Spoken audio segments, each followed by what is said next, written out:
வானத்தையும் பூமியையும் படைத்த சர்வ வல்லமை உள்ள தேவனை ஸ்தோத்தரிப்போமாக. இரவு முழுவதும் கண்ணின் மணி போல பாதுகாத்து இந்த புதிய நாளை காணும்படியாக நவம்பர் 12ஆம் தேதிக்குள்ளாக நம்ம வழிநடத்தி வந்த தேவனுக்கு நன்றி செலுத்துவோமா. பரிசுத்தமுள்ள எங்கள் நல்ல தகப்பனை ஸ்தோத்தரிக்கிறோம், துதிக்கிறோம் ராஜா. இந்த காலை நேரத்திலும் உண்மை நோக்கி பார்க்கக்கூடிய கிருபை கொடுத்ததற்காக நன்றி தகப்பனே. அப்பா, இந்த நாளிலும் உங்களுக்கு பிரியமில்லாத எந்த காரியத்தையும் செய்யாதபடி உமக்கு பிரியமான பிள்ளையை வாழ உதவி செய்யுங்கப்பா. இந்த நாளிலும் எங்கள் தேவைகள் எல்லாவற்றையும் அறிந்திருக்கிறீர் ஆண்டவரே. அதன்படி எங்கள் தேவைகளை சந்தித்து நாங்கள் சோர்ந்து போகாதபடி உடைய வார்த்தை கொண்டு எங்களை குணப்படுத்துவீராக ஆண்டவரே. இந்த நாளிலும் நாங்கள் எந்த காரியத்திற்காகவும் பெருமை காட்டிக் கொள்ளாதபடி எங்களை தாழ்மையின் பாதையில வழி நடத்துங்க இயேசுப்பா. பெருமைக்கு எதிர்த்து நிற்கிறீர் என்று வேதத்துல பார்க்கிறோம் ஆண்டவரே.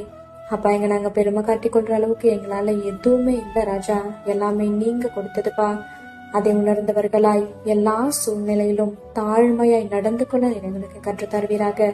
உண்மை போல எல்லாரையும் நேசிக்க கற்றுத்தாரும். இந்த காலை நேரத்தில் ஜெபிக்கிற ஒவ்வொருவரையும் ஆசீர்வதிங்கப்பா. அவர்கள் குடும்பங்களையும் உடைய சட்டைகளால மூடி மறைந்து பாதுகாத்துக் கொள்ளும். துதிக்கான மகிமையெல்லாம் ஒவ்வொருவருக்கே செலுத்துகிறோம். இயேசு கிறிஸ்துவின் இனிய நாமத்தில் ஜெபிக்கிறோம் எங்கள் ஜீவனுள்ள நல்ல பிதாவே, ஆமேன்.